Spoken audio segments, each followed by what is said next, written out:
शांति। सबसे बड़ी खुशी की बात ये है कि आज का दिन आप सभी का सब प्रकार के खजानों से भरपूर दिन रहा है। निरंतर गति से क्लास पर क्लास, क्लास पर क्लास, क्लास पर क्लास चलती आ रही है।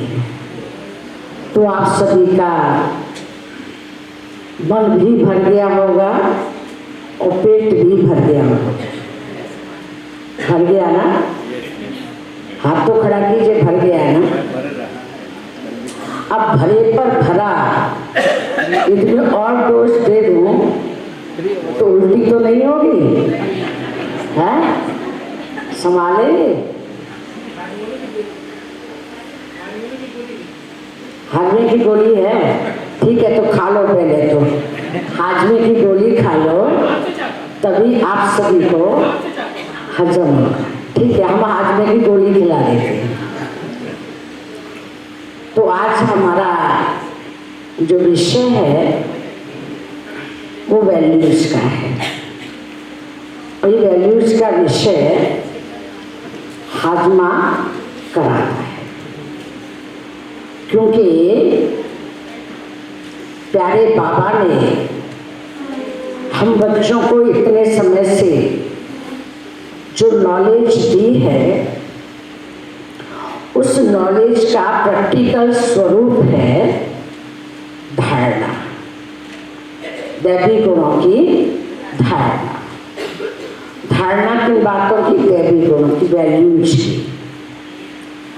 और जब वैल्यूज हमारे जीवन में आती है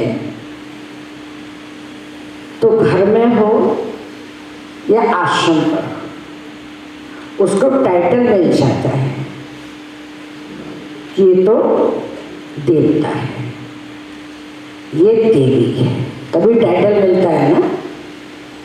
तो आज हमें ये प्रैक्टिकल अपने ऊपर रिसर्च करनी है कि मेरा जो ऑब्जेक्ट है, मुझे देवी बनना है, देवता बनना है, और एक एक वैल्यू को मुझे अपने जीवन में धारण करना है। क्योंकि संसार में चाहे धन कहो, साधन कहो, पद कहो, पोजीशन कहो, ऑक्यूपेशन कहो, ये वैल्यू पर आधारित होती है। किसी की प्रमोशन होती है तो वैल्यू के बेस पर ही होती है। किसी को किसी प्रकार की भी सुविधाएं प्रदान की जाती हैं तो उसकी वैल्यू पर ही सुविधाएं प्रदान की जाती हैं। तो बाबा ने हम बच्चों को ये बहुत समय से पाठ पढ़ाया है। इस पाठ को बहुत अच्छी तरीके से पढ़ना है और तभी पढ़ पाएंगे जब आपका मन ये चाहेगा कि मुझे वैल्यूएबल बनना है। जिसको बाबा कहते बच्चे, हीरे में कहीं भी छोटा सा दाग होता है तो उसको प्योर हीरा नहीं कहा जाता है। तो आज के दिन अपने मन को बहुत पावरफुल बनाना है, क्योंकि मन जीत तो जगत जीत। अगर हमने अपने आप को जीत लिया तो समझ लीजिए कि हमने संसार जीत लिया। अगर अपने मन को जीत लिया तो अपने आप को विश्वास दिला सकते हैं कि हमने संसार पर विजय प्राप्त कर ली। तो मन की शक्ति अपार और अनंत होती है। हम जो भी काम करना चाहें, जितना भी काम करना चाहें, उसका बेस मन है। मन से हारे हार है और मन से जीते जीत है। आप इस बात को बहुत बार मुरली में सुनते होंगे, वैसे भी एक दूसरे के जब एग्जाम्पल पेश किए जाते हैं तब भी कहते हैं कि सारा संसार मन के अनुरूप ही बना हुआ है। मन के चिंतन के आधार पर संसार के स्वयं के सारे स्वरूप निर्भर करते हैं। हम विषम से विषम परिस्थितियों में अपने आप को बहुत अच्छे आनंद उठा सकते हैं अगर मन हमारा खुश है। अगर मन खुश नहीं है, कितने भी साधन सुविधाएं दे दी जाए, आपको वो खुशी महसूस नहीं होगी। तो हमें रोजाना प्रैक्टिकल, जिसको हम राजयोगा मेडिटेशन कहते हैं, एक होता है जनरल मेडिटेशन, एक होता है प्रैक्टिकल मेडिटेशन। उस प्रैक्टिकल मेडिटेशन का नाम क्या है? योग का प्रयोग। योग का प्रयोग। अगर हम योग लगा रहे हैं तो उस पर हम रिसर्च करें, क्या मेरे इस योग बल से ये कार्य संभव हो सकता है? अगर इस संकल्प से मेरा योग सफल हो गया तो मुझे क्या हो जाएगा? अपने ऊपर विश्वास, जिसको कहते हैं आत्मविश्वास। और सफलता का आधार है विश्वास। बड़े से बड़े कार्य सहज और सक्षम हो जाते हैं विश्वास के बल पर। हमें विश्वास क्यों नहीं होता? क्योंकि हमने अपने जीवन में कोई अनुभव नहीं किया है। दुनिया में बहुत सारे प्रमाण हैं, लेकिन सबसे बड़े प्रमाण का नाम क्या है? अनुभव। जो आपको अनुभव है वो संसार का सर्वोत्तम प्रमाण है। उसके आगे सारे प्रमाण फेलियर है। तो मुझे अपने मन पर विश्वास करना है और मन को काम देना है। तभी बाबा मुरलियों में कहते हैं, बच्चे मन बहुत चंचल है, मन जिनके समान है, मन को काम दो। मन मनाभव बद्धाचि। कहते हैं ना, सीढ़ी उतरो सीढ़ी चढ़ो, चढ़ो तो ऊपर की यात्रा करो और उतरो तो स्वर्णिम संसार को देखो। यही कहते हैं ना। अब इस मन को आप काम दे रहे हैं। अगर मन को आप काम दे रहे हैं और वो मन सफल हो रहा है तो आपके विश्वास की जो रफ्तार है बढ़ती जाएगी, बढ़ती जाएगी, बढ़ती जाएगी। देखो, ये साधारण बात नहीं है। जब कोई अनुभव सुनाता है तो लोग हल्के रूप में ले लेते, ये फालतू की बातें करते हैं। ऐसा होता नहीं है और साइड में कर देते हैं। उस पर अपना मन एकाग्र नहीं करते। जबकि वास्तविकता ये है कि जब आपके मन ने सोच लिया कि मुझे इस कार्य में सक्सेसफुल होना है तो आप उसमें लगे रहेंगे, निरंतर गति से लगे रहेंगे। अगर आपके अंतर मन में ये विश्वास नहीं है कि मुझे सफलता नहीं मिलेगी तो आपका मन नहीं लगेगा। चाहे वो लौकिक की पढ़ाई हो, चाहे वो अलौकिक की पढ़ाई हो। इस सेंटेंस से मुझे ये एग्जाम्पल पेश करना है।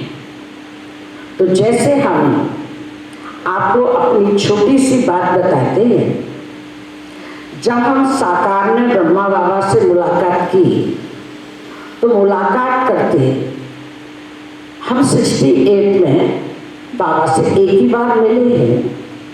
इसके बाद तो बाबा अंतर्ध्यान हो गए। लेकिन हमने संकल्प क्या लिया? संकल्प ये लिया कि बाबा मैं लास्ट में आई। अब मेरे पास तो इतना समय नहीं है कि मैं बार बार आती हूँ। मुझे तो इतना पता ही नहीं था कि ब्रह्मा बाबा चले जाएंगे, ये तो किसी को नहीं मालूम था। लेकिन मैंने संकल्प लिया था, उस समय जो योग लगा रही थी कि अगर बाबा मुझे अपने साथ झूले पर झुलाएंगे तो मैं समझूंगी कि मैं कृष्ण की राधा बनूंगी। अगर नहीं झुलाया तो मैं राधा नहीं बन पाऊंगी। आपको वंडर लगेगा, ये सोच इतना क्रिटिकल था, इतना क्रिटिकल था कि सफल हो ही नहीं सकता था। क्योंकि 65 में मम्मा चली गई थी और मम्मा के जाने के बाद झूले को स्टोर रूम में रखवा दिया। क्या बाबा किसी को झूला नहीं झुलाएंगे? और मैं ये कब सोच रही हूँ? 68, 65, 66, 67 और 68 के भी जून के महीने में मैं निश्चित ही 24 जून को पहुंची थी। 24 जून को ये नहीं सोचा, 25 जून को सोचा, 25 से 26 होगा। लेकिन जब मैंने ये सोचा और निरंतर सोचती रही जब तक कि बाबा ने मुझे झूले पर नहीं झुलाया, तो उस समय पर शाम का टाइम था, नाइट क्लास ऐसे चल रही थी। अचानक मैं सोच रही हूँ, प्यारे बाबा अब तो झुला दो, अब तीसरा दिन हो गया है, अब तो झुला दो। मुरली के बाद बाबा ने कहा दीदी को, दीदी बच्चों की दिल हो रही है कि बाबा झूले पर झुलाए। अब मैं थोड़ा कंफ्यूज हो गई कि ऑलरेडी प्रोग्राम फिक्स है बच्चों की। अब झूला डालेंगे तो अकेले मुझे तो नहीं झुलाएंगे, तो औरों को भी झुलाएंगे जिनकी दिल है, जो अभी तक नहीं झूले हैं। तो मेरे मन में ये कन्फ्यूजन पैदा हो गया कि ये मेरे संकल्प के बेस पर झूला नहीं पड़ रहा है, ये झूला सबके संकल्प के आधार पर पड़ रहा है। फिर मैंने उसको पक्का करने के लिए ये सोचा कि अगर मेरे संकल्प पर झूला डल रहा है तो तेरे वाणी सबका भला, मैं झूलूंगी तो सब झूलेंगे। लेकिन शर्त ये है बाबा कि पहले आप मुझे झुलाएंगे, पहले आप मुझे झुलाएंगे तब तो मैं पक्का समझूंगी ना। अगर मुझे नहीं झुला किसी और को झुलाया तो ये मेरा विश्वास कमजोर पड़ जाएगा। झूला डलवाया, दिखवाया, ढूंढवाया, टाइम लगेगा। 1 घंटे के बाद झूला पड़ गया तो कोई अंदाज नहीं लगा सकता कि मेरे बेस पर झूला पड़ा। किसी को मैंने बताया तो नहीं था, कोई कहा नहीं, ये तो केवल भगवान से मेरी बात हो रही है। लेकिन आपको आश्चर्य लगेगा, जैसे ही बाबा झूले पर बैठे मेरी हिम्मत नहीं पड़ी थी मैं आगे जाऊं, मैं कहूँ पहले मैं झूलूंगी। बाबा ने ही मुझे झूले पर बुला, बच्ची धरा और झूले पर झूला झूलो। और इतने 10 मिनट 15 मिनट बाबा ने झुलाया। मैंने इतना भी कहा कि बाबा झूला झूलने में मजा नहीं आ रहा है, बच्ची बाबा के साथ झूला झूलने में मजा नहीं आ रहा है, तो दीदी खाना नहीं खाया है क्या? प्रकाशमणि गाती थी, कुमार का बच्ची खाना नहीं खाया है क्या? बच्ची कह रही मजा नहीं आ रहा है। मैंने कहा बाबा मजा इसलिए नहीं आ रहा कि जोर से झूठे नहीं दे रहे, मैं तो जोर से झूलना चाहती हूँ। बहुत अच्छे से झूलाया, मजा आया, अनुभव हुआ। और तब से ये मेरा दृढ़ संकल्प पूरा हो गया कि मैं कृष्ण की राधा हूँ। ये मेरा अजपा जाप चलता निरंतर। अब आप सभी को वंडर लगेगा, बाबा के जाने के बाद अचानक ही डायमंड हॉल जब नीचे का बना तो आदरणीय प्रकाशमणि दादी जी ने ये कहा कि 108 की माला में कौन कौन आएगा, वो जरा हमको चिट्ठी लिख करके बताएं। 108 की माला में तो मैं दे आई, मैं लिख करके दे आई और उसमें स्पष्ट कर आई 108 तो बहुत बड़ी माला है, मुझे तो 8 की माला में आना है और मेरा चौथा या पांचवा नंबर होना चाहिए। ये मेरा दृढ़ संकल्प है, चौथा या पांचवा। अब दादी ने वो चिट्ठी पढ़ी और पढ़ने के बाद इतना आश्चर्य खाया, अवधेश चौथे पांचवें नंबर तो तुम आओगी। मैंने जी दादी, तो हम सब कहाँ जाएंगे? मैंने कहा आपका भी नंबर आए। अब ऐसा है, चौथे पांचवें का मैंने ये तो नहीं कहा है कि पहला नंबर होगा या पहले जन्म में होगा, दूसरे जन्म में आए कोई फर्क नहीं है, बहुत छोटी हूँ, तीसरे जन्म में आए, जो भी आए, लेकिन 8 की माला में मेरा नंबर आएगा और चौथा पांचवा नंबर मेरा होगा। अब दादी के मन में ये संकल्प इतना घर कर गया, तो कुछ समय के बाद, अब आप में से तो उस समय शारदा बहन, पूनम बहन, ये बीना हो सकती है कि मेडिटेशन रूम में, जो अपना पांडव वन का मेडिटेशन रूम है, उस रूम में दादियाँ हमेशा सौगात देती हैं, तो एक प्रकार की सबको देती हैं, एक प्रकार की सबको देती हैं।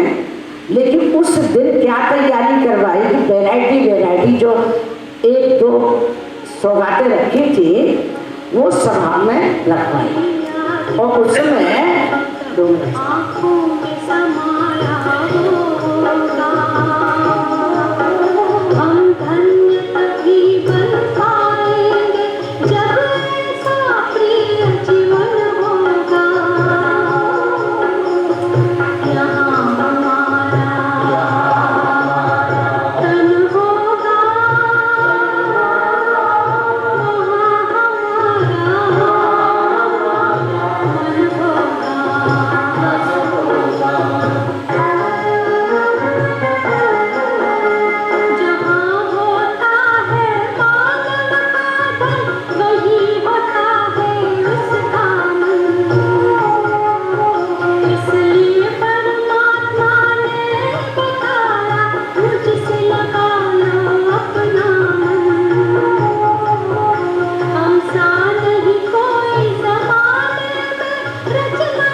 ये आप सभी को जो अनुभव सुना रही हूँ, उस अनुभव के आधार को आप समझने की पूरी कोशिश करें। जब दादी जी ने सारे हॉल में वैरायटी सौगातें रखी, उसमें एक कृष्णी रखा, एक चुन्नी रखी, पेड़े का डिब्बा रखा, बादाम भरा चांदी का गिलास रखा और एक भंडारी रखी पैसों की, और स्पष्ट चैलेंज किया कि जो कृष्ण की राधा होगी उसको ये कृष्ण मिलेगा, बाकी जिसको जो लौटी अलग अलग है। तो प्रैक्टिकल क्या हुआ, मतलब इसको कहते हैं अंतर मन का विशेष संकल्प और भगवान से बातचीत करने का ये प्रयोग का अवसर। तो इस बात को सुनकर के मैंने कहा, बाबा आज आपकी भी परीक्षा है और मेरी भी परीक्षा है। मैंने संकल्प लिया और आप पूरा करने के लिए तैयार हैं तो ये कृष्ण मुझे मिलना चाहिए। तो बाबा ने इशारा क्या किया, पहले मत उठ जाना। अगर तुम पहले उठ गई तो सबका ऑब्जेक्शन लग जाएगा कि पहले उठी, इसलिए इसके हाथ में ये कृष्णा। काश हम उठते तो हमें मिल जाता। इसलिए जल्दबाजी नहीं करना, मैं इशारा करूं तब उठना। कम से कम 75% को उठने दो। क्लियर मैसेज, 75% को उठने दो, उसके बाद मैं इशारा करूंगा तो उठ जाना। उठने दो, उठने मेरा योग चलता रहा। कृष्ण मेरा है, मैं कृष्ण की राधा हूँ। कृष्ण मेरा है, मैं कृष्ण की राधा हूँ। उठते गए 75% उठ गए बहने। इसके बाद बाबा ने कहा अब तुम उठो, जाओ तुम्हारा है कृष्ण। जैसे मैं गई और जो चिट्ठी खींची वो 40 नंबर श्री कृष्ण की आ गई। सबने तालियां बजाई। दादी ने मुझे मटकी दी और गीत बजवाया अपने पिया की, मैं तो बनी रे जुगनिया, हंसी उड़ाए चारे सारी दुनिया। बहुत अच्छा डांस किया और इतने सिक्के थे कि सब लूटने के एक दे दो, हमें एक दे दो। तो एक पेड़ा, एक सिक्का, सारी क्लास 500 के करीब भाई नहीं थे, बहने थी। उस बीच में प्रोग्राम चला। ये बात सिद्ध करती है कि जहाँ दृढ़ता है वहाँ सफलता है। अगर आपने कोई भी संकल्प को अपने मन से ही कमजोर समझ के छोड़ दिया कि तो कमजोर है, ये सफल नहीं हो पाएगा, मेरे से बहुत बड़ी बड़ी बहनें बैठी हैं और मैं कहाँ से इस लाइन में लग सकती हूँ, तो हम छोटे ही रह जाएंगे। और बाबा ने ये बात मुरली में कई बार कहा है कि लास्ट वाले फास्ट भी जा सकते हैं और फर्स्ट भी बन सकते हैं। बोला है कि नहीं? खाली मैं तो नहीं बोल रही हूँ। तो अपने लक्ष्य को मजबूत करना ये किसकी जवाबदारी है? हमारी खुद की जवाबदारी है। अगर हम अपने लक्ष्य को टाइट नहीं कर पा रहे तो कमजोरी किसी और की नहीं है कि हमें चांस ही नहीं मिलता है, हमें इस प्रकार के अवसर दिए ही नहीं जाते हैं। अगर हमें ये चांस मिले तो हम भी नंबर ले सकते हैं। ये चांस कोई हमें नहीं देगा, ये चांसलर हमें खुद को बनना पड़ेगा। तो अपने लक्ष्य की सेटिंग करना ये हमारे हाथ में है और इसके लिए दृढ़ता बहुत आवश्यक है। जहाँ दृढ़ता है वहाँ सफलता है। बताते हैं कि इसके आगे निपुणता भी कोई काम नहीं कर सकती। प्रतिभा तो मात्र एक मुहावरा बन के रह जाती है। इसमें ये क्वालिफिकेशन है, इसमें ये क्वालिफिकेशन है। जब मौका आता है कुछ कर दिखाने का तो वहाँ पाँव पीछे हट जाता है। इसलिए अंगद छोटा सा, उसने सारी सभा में अपना पाँव जमा दिया, चैलेंज कर दिया कि मेरे पाँव को कोई उठा के तो दिखाए। चैलेंज किया ना, किस आधार पर किया? किस आधार पर किया? कि ये पाँव मेरा नहीं है, ये पाँव राम का है। जब राम के पाँव को हिलाने की तो किसी में ताकत है नहीं। तो जब हम कोई संकल्प भगवान के नाम पर करते हैं तो जो काम हम नहीं कर सकते भगवान तो कर सकता है। तो भगवान पर इतना विश्वास तो होना चाहिए। तो इस बात का ध्यान रखना है। तीसरी बात, हमें अपने जीवन के अंदर में हमेशा ये संकल्प लेना है, जो बाबा हमको रोजाना ये पाठ पढ़ा रहे हैं कि बच्चे कल्याणकारी भाव, शुभ भावना और शुभ चिंतन, जो अभी क्लास चल रही थी, शुभ भावना, शुभ कामना, कल्याणकारी भाव होना चाहिए। अगर मेरे अंदर अपने लिए कल्याणकारी भाव है, अपने लिए शुभ भावना है, दूसरों के लिए शुभ कामना है, ये सबसे बड़ी वैल्यू है। जब ऐसा मन हमारा शुद्ध और पवित्र होता है तो हमारी हर प्रकार की सफलता की अनुभूति तत्काल होती है, तत्काल होती है। आप सोचेंगे 2 मिनट भी नहीं लगेगी और आपकी भावना पूरी हो जाएगी। तो हमें अपने मन को कैसा बनाना है? शुद्ध, पवित्र और कल्याणकारी भाव। इससे जिसको ऑरा कहते हैं आप, ये ऑरा हमारी प्यूरिफाई पोजीशन का है कि जब हमारे अंदर में, हमारी भावना में, हमारी बुद्धि में, हमारी दृष्टि में, हमारी आत्मिक स्थिति में कल्याणकारी भावना है, जिसको हम कहते हैं बाप समान। सोचिए भगवान की स्थिति कितनी हाईएस्ट है, किसी के अंदर कितनी भी बुराई हो, कमजोरी हो, लेकिन बाबा उसको स्वीकार करते हैं किस बेस पर? कि इसने बाबा को पहचाना। इतनी इसके अंदर ताकत है, किसने भगवान को पहचाना और मुख से कहा मेरा बाबा। मतलब मेरा बाबा कहा है तो विशेष आत्मा है, उसकी सारी कमजोरियां माफ कर देती है, क्षमा कर देती है, करते हैं कि नहीं? दूसरा चांस देती है, उसको निग्लेक्ट नहीं करते, रिजेक्ट नहीं करते हैं। मेरा बाबा कहा है आज ये भूल हुई है और कल ठीक हो जाएगी।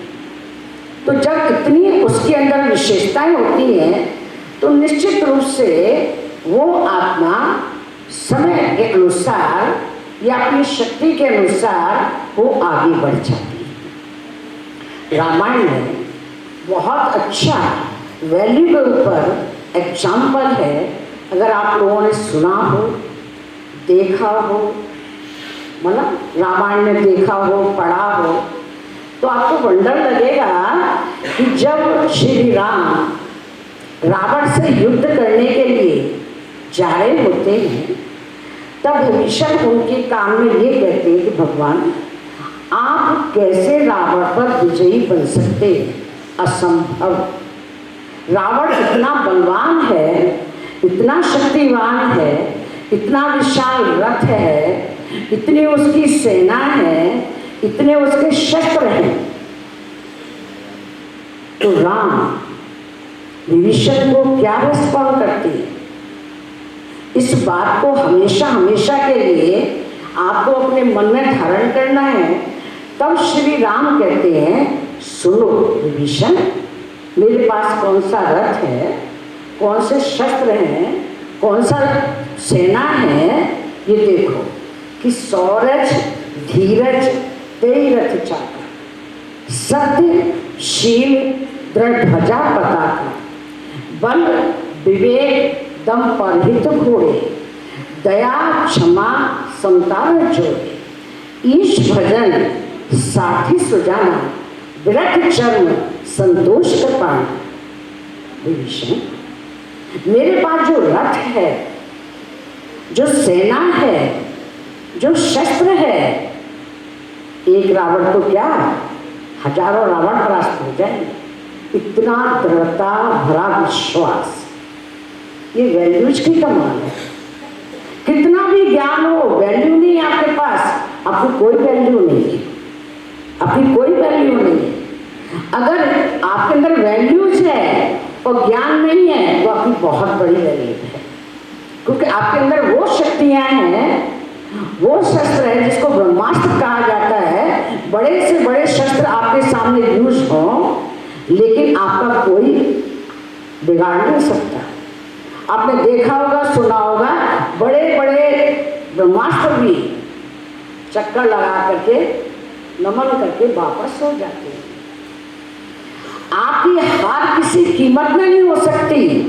हार तभी हो सकती है जब आपके मन की सहमति हो कि मैं हार जाऊंगा, मेरी विजय मुश्किल है। अगर आपका मन ऐसा ही कह रहा है कि मैं जीत नहीं पाऊंगा, तो आप जीत नहीं पाएंगे। अगर आपका मन ये कह रहा है विजय मेरी निश्चित है, सफलता गले का हार है, तो हार है। हार वो नहीं, हार सफलता का हार है। कहने का भाव, अपने मन के कोश को वैल्यूज के द्वारा भरपूर कीजिए। एक एक वैल्यूज को रोजाना चेक करके और अपने अंदर लाना है। इस वैल्यू की कमी है। देखो, हम सब ब्राह्मण परिवार के भाई बहन बैठे हैं और आज हम चर्चा किस बात पर कर रहे हैं कि हमें बड़े बड़े वीआईपी की सर्विस कैसे करनी है। बड़े बड़े वीआईपी की सर्विस इसलिए जा रहे हैं ना, और बड़े बड़े वीआईपी जब हमारे पास पर्सनल कांटेक्ट के लिए आते हैं तब वो क्या कहते हैं, बहन जी आपके यहाँ भी ऐसा होता है, इस एरिया में आप मत जाना, जब तक मेरी परमिशन ना हो इस एरिया में आप मत जाना। एक पुलिस वाला कह रहा है, दीदी हम आपको बुलाना चाहते हैं, लेकिन वो दीदी, हमने कह दिया कि वो बहन जी को आप इनवाइट कर लीजिए, हम भी आ जाएंगे। तो बहन जी करें नहीं, हम आएंगे, हम आएंगे और तभी प्रोग्राम हो सकेगा, वरना प्रोग्राम नहीं होगा। कल आपने सुना होगा, इस बात की काट करने के लिए गवर्नमेंट से आशा दीदी जी को क्या रेस्पॉन्स मिला। उन्होंने यही सोच करके, जब गुवाहाटी का, गोवा का, इधर उधर का प्रोग्राम मिला, तो उन्होंने यही सोच करके कहा वहाँ की बहनों को हम कह देंगे कि वो आप वहाँ भाषण कराओ, ट्रेनिंग कराओ, ऐसा गवर्नमेंट का प्रोग्राम आया है। कल सुना रही थी ना, सुना होगा। तो गवर्नमेंट ने क्या कहा, हम आर्ट ऑफ लिविंग को दे देंगे प्रोग्राम, आपसे नहीं कराएंगे। अगर आपके पास हैंड्स नहीं, वो तो क्लियरिटी नहीं हुई कि आपके पास हैंड्स नहीं है, पर उन्होंने सोचा क्यों, हम जाएंगे, ऑब्जेक्शन क्लियर हो जाएगा। हम तो अपनी दिल्ली में बहुत सेवा करते हैं, हमने कहा कि दिल्ली से काम नहीं चलेगा, पूरे भारत में सेवा करनी है। अब पूरे भारत में सेवा कोई अधिकारी दे रहा, गवर्नमेंट कह रही है, तो वहाँ की बहन से परमिशन लगता भाई, वहाँ उन्होंने दिल्ली की बहनों को परमिशन दी है, आप जा सकते तो आप चाहिए, नहीं है ना कोई दूसरे को दे देंगे। तो उनको हाँ जी का पाठ पक्का करना पड़ेगा। किस बेस पर, बाबा की सेवा के बेस पर। भैया लफड़ा क्या होता है ब्रह्मा कुमारी आश्रम में, मेरे एरिए में मेरे बिना परमिशन के कोई आ नहीं सकता। विश्व कल्याण के लिए अवतरित हुई हम आत्माएं हैं। विश्व एक परिवार है, बड़े ज्ञान को तो इतना अच्छा सुना देते। विश्व एक परिवार है, हम एक पिता की संतान है, और इस बात में कहाँ चले गए आप, मिल हो गया। ये वैल्यूज है, ऐसे चलेगा। ये जो बेड़ियां बंधी हुई है पाँव में, ये संस्कारों में, इसको तोड़ करके हम जाएंगे तो हम सेंटर लेके जाएंगे, स्टूडेंट लेके जाएंगे। दुनिया को तो बहुत पाठ पढ़ा देते हैं, तुम मकान लेके जाओगे, तुम क्या प्रॉपर्टी लेके जाओगे, खेत लेके जाओगे, दुकान लेके जाओगे, सब यही छोड़ जाना है, और ब्रह्मा कुमारी आश्रम वालों को सब साथ ले जाना है। ऐसा ही है ना, सिर्फ सब पोटलियां बांधो, इकट्ठी करो, और ये मेरा और ये मेरा और ये मेरा। ये सबसे बड़ा अवगुण है। बाबा चाहे अव्यक्त वाणी है चाहे साकार वाणी है, उसमें सबको कहते हैं मैं सेंटर इंचार्ज नहीं हूँ, मैं एरिया इंचार्ज नहीं हूँ, मैं विश्व कल्याणकारी हूँ, मुझे विश्व की सेवा करनी है। इन हद के दायरों को छोड़ो, बेहद की स्थिति में आओ। मेरा सारा विश्व मेरा है। हाँ, जो आवश्यक संबंध है वो हमें संबंध निभाने हैं, पर ऐसा नहीं कि कोई अधिकारी हमें आदेश दे कि इस ग्रुप को सारे विश्व में भ्रमण करने के लिए हम जाने आने का खर्चा देते हैं, सब कुछ व्यवस्था करते हैं, आप भेजिए। और हमारा दिल दिमाग कैसे क्या क्यों परम छोड़ देते हैं। तो प्यारे बहनों और भाइयों, हमें इस छोटी सी वृत्ति को, जिसको हद कहते हैं, जिसको जंजीरें कहते हैं, जिसको अपने पाँव की बेड़ियां कहते हैं, जिसको मन की एक हर प्रकार से हम गलत शब्दों का प्रयोग नहीं करेंगे, पर छोटापन कहते हैं। हम समुद्र को लांघने की बात कर रहे हैं, लंका पर विजय प्राप्त करने की बात कर रहे हैं। तो राम ने क्या परमिशन दी थी क्या? उस दुश्मन को पूजा के लिए बुलाया था। रावण तो बहुत अच्छा था, कितना अच्छा था वो। उसको मालूम है कि राम लंका में क्यों आ रहे हैं, मेरे ऊपर विजय प्राप्त करने के लिए, और दुश्मन को पूजा के लिए बुला रहे हैं। तो रावण ने मना किया क्या? मैं नहीं आऊंगा, तुम तो मेरी लंका में आग लगा दोगे, विजय प्राप्त करके ले जाओगे। शौक से आया है। और आप सभी को पता होगा, ये भी उसने बड़ी जवाबदारी निभाई है कि राम तो अकेला है, पूजा होती है तो पति और पत्नी के साथ होती है।